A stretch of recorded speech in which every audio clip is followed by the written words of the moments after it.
বাংলাদেশ আফগানিস্তানের এগেনস্টে স্কোর ঘোষণা করেছে। সেই স্কোরে আপনার এমন কোনো চেঞ্জ নেই। এশিয়া কাপে যারা ছিল তারাই আছে, শুধু একটা চেঞ্জ হয়েছে, সেখানে আপনার লিটন কুমার দাস, তার জায়গায় আপনার সৌম্য সরকারকে স্কোয়াডে অ্যাড করা হয়েছে। এখন এই স্কোয়াডে আমাদের ওপেনার কয়জন? এই স্কোয়াডে যে স্কোয়াডটা দিয়েছে আফগানিস্তান, সেই স্কোয়াডে আমাদের ওপেনার মোট 4 জন। তো একটা টিমে 4 জন ওপেনার ভাই কেন? এই প্রশ্নটা কি আপনারা তুলবেন না? একটা স্কোয়াডে 5টা ওপেনার কেন? হ্যাঁ, আমি জানি বাংলাদেশ টিম আপনার সেমিফাইনালে পাকিস্তানের সাথে হেরেছে। এই কারণে হয়তো আপনারা খেলাটা নিয়ে এত আগ্রহ দেখাচ্ছেন না, কিন্তু আস্তে আস্তে তো আপনারা ঠিকই সবাই আবার আগের মতো খেলা দেখবেন। তো এখন কথা হচ্ছে যে আমরা পুরো ওয়ার্ল্ড কাপে আমরা মিডল অর্ডার যে ব্যাটসম্যান, এই ব্যাটসম্যানের জন্য আমরা যে পরিমাণ স্ট্রাগল করলাম, সেখানে মিডল অর্ডার ব্যাটসম্যান স্কোয়াডে অ্যাড না করে সেখানে আবারও 4 জন ওপেনার নিয়ে স্কোয়াডটা বানিয়েছে। আপনি একটু চিন্তা করেন যে হান্নান সরকার আপনার বিসিবিতে নির্বাচন করবে, সেই হান্নান মানে কে কোন পদে নির্বাচন করবে আমি সেও জানি না। হান্নান সরকার নির্বাচন করবে, সেই কারণে সে আপনার টিম সিলেক্ট মানে তাকে যে টিম সিলেক্টরের দায়িত্ব দেওয়া হয়েছে, সেই দায়িত্ব সে ছেড়ে দিয়েছে, সে পদত্যাগ করেছে। ভাই একবার চিন্তা করেন, নির্বাচনটা তার কাছে বড় হয়ে গিয়েছে, তাকে কি এই জন্য কি কোনো শাস্তির ব্যবস্থা করা যাবে না? আপনি হান্নান সরকারের কথা চিন্তা করেন যে ক্ষমতা পাওয়ার কারণে সে টিম সিলেক্টরের দায়িত্ব সে ছেড়ে দিয়েছে, সে পদত্যাগ করেছে। তো এই জন্য কি তাকে শাস্তি দেওয়া দরকার না? এটা কি আপনার কোনো ডিসিপ্লিনের মধ্যে পড়ে? এটা তো কোনো ডিসিপ্লিনের মধ্যে তাহলে পড়লো না। যাই হোক, তার বিষয়টা আমি বাদ দিই, সে পদত্যাগ করেছে। আপনার স্কোয়াডে সৌম্য সরকারকে অ্যাড করা হয়েছে। সৌম্য সরকারকে কেন অ্যাড করা হয়েছে? আমাদের তো এমনিতেই 4 জন ওপেনার রয়েছে, আমাদের তো এমনি 3 জন ওপেনার রয়েছে, সেখানে আবার সৌম্য সরকারকে কেন? সাইফ হাসান আপনার পুরো এশিয়া কাপে ওপেনিং করেছে। আচ্ছা, সাইফ হাসানকে নিয়ে একটু আলোচনা করি। সাইফ হাসান, তাকে তো আপনার মিডল অর্ডার ব্যাটসম্যান হিসাবে আপনার স্কোরে রাখা হয়েছে। তানজিদ তামিম এবং পারভেজ ইমনের ব্যর্থতার কারণে যখন তাকে আপনার আফগানিস্তানের এগেনস্টে তাকে ব্যাটিং এ নামানো, তখন সেটা নিশ্চয়ই তখনকারের প্রেক্ষাপটে সুসাইডাল ডিসিশন ছিল।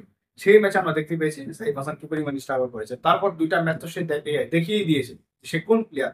এখন কথা হচ্ছে আপনার সাইফ হাসান পারফরমেন্স করে ফেলেছে, দুর্দান্ত খেলে ফেলেছে, সেটা নিয়ে আর কোনো কথা হবে না। কারণ এত এত বছর পর ইন্টারন্যাশনাল ক্রিকেটে এসে আপনার এরকম শুরুর দিকে এরকম ভালো কেউ খেলতে পারে না, মানে বাংলাদেশের প্রেক্ষাপটে শুরুতে ভালো কেউ খেলতে পারে না। সাইফ হাসানের ভাগ্যটা সাথে ছিল এবং সাইফ হাসানের ব্যাটিং অ্যাপ্রোচটা দুর্দান্ত ছিল। এখন সাইফ হাসানকে আপনার কোন পজিশনের জন্য চিন্তা করা হচ্ছে? আপনি আফগানিস্তানের সাথেই তো আপনার সামনে যে বিশ্বকাপ রয়েছে, সেই বিশ্বকাপের প্রস্তুতিটা নিবেন, টি-20 বিশ্বকাপে। এখন আফগানিস্তানের সাথে আপনি সাইফকে কি ওপেনিং করাবেন, নাকি আপনি মিডল অর্ডার ব্যাটসম্যান হিসাবে খেলাবেন? এখন সৌম্য সরকারকে স্কোয়াডে অ্যাড করা হচ্ছে। তানজিদ এবং পারভেজের আপনার লাস্ট রেকর্ড গুলো ভালো না, তারা অফ ফর্মে রয়েছে, এই কারণে হয়তো বা সৌম্যকে অ্যাড করানো হয়েছে। তাহলে সৌম্যকে যদি অ্যাড করানো হয়, তাহলে আপনি যে কাউকে একজনকে বাদ দিতে পারতেন। মিডল অর্ডারে তাওহিদ হৃদয় ছাড়া একজন ব্যাটসম্যান নাই যে দলের হাল ধরতে পারবে।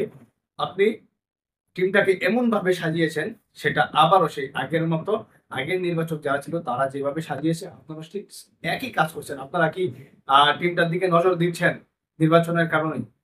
অবশ্যই বাংলাদেশ টিমের দিকে নজর দিচ্ছে না, তারা তারা তাদের মতো স্কোয়াড সাজিয়ে দিচ্ছে। সৌম্য সরকারকে কেন অ্যাড করা হলো, বা তানজিদ তামিমের থেকে কাউকে কেন বাদ দেওয়া হলো না, বা মিডল অর্ডার কে খেলবে, তার কি কোনো প্রশ্ন রয়েছে? এটা আল্লাহই ভালো জানে। তার কি মানে এর কি কোনো উত্তর রয়েছে? এটা আল্লাহই ভালো জানে। এখন সাইফকে আপনারা মিডল অর্ডারে খেলাবেন নাকি ওপেনিং এ খেলাবেন, এটা খুব একটা ইন্টারেস্টিং একটা কল। সাইফ কি ওপেনিং এ খেলায় নাকি মিডল অর্ডারে খেলায়? এখন সাইফ তো তার ক্যারিয়ার শুরু করেছিল ওপেনিং এ, এবং বিপিএল সে অনেক ম্যাচ ওপেনিং করেছে, ভালো করেছে, তার রেকর্ড গুলো ওপেনিং এই ভালো, তাকে আমার মনে হয় ওপেনার হিসাবে খেলানো উচিত। তার ব্যাটিং অ্যাপ্রোচ ও অ্যাগ্রেসিভ, তানজিদ তামিম পারভেজ ইমনের মতোই সাইফ হাসানের ব্যাটিং অ্যাপ্রোচ ও অ্যাগ্রেসিভ, তাকে আমার মনে হয় ওপেনিং এ খেলালেই ভালো হয়। যেহেতু সে ওপেনিং এ পারফরমেন্স করেছে এগেনস্ট বড় বড় টিম, লাইক আপনার আফগানিস্তান, শ্রীলঙ্কা, ইন্ডিয়া, পাকিস্তান, এদের এগেইনস্টে যখন সে পারফরমেন্স করেছে, তখন তার প্রতিষ্ঠান তাকে ওপেনিং এ রাখা উচিত। তাকে এখান থেকে যেন নড়াচড়া না করা হয়, তাহলে আমাদের বাংলাদেশ টিমের জন্য এটা খুব ভালো হয়।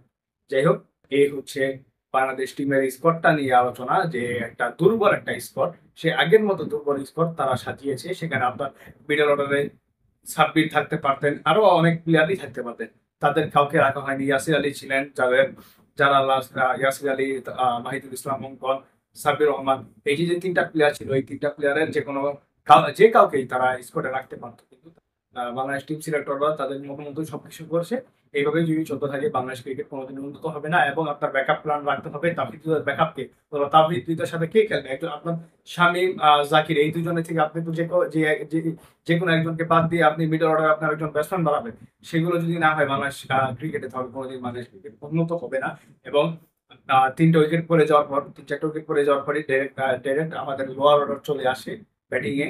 এগুলো সব ঠিক করতে হবে। এগুলো যদি ঠিক না করা হয় তাহলে বাংলাদেশ ক্রিকেট কোনোদিন কোনো কিছু করতে পারবে না। যাই হোক, ভালো থাকবেন, সুস্থ থাকবেন। ধন্যবাদ সবাইকে।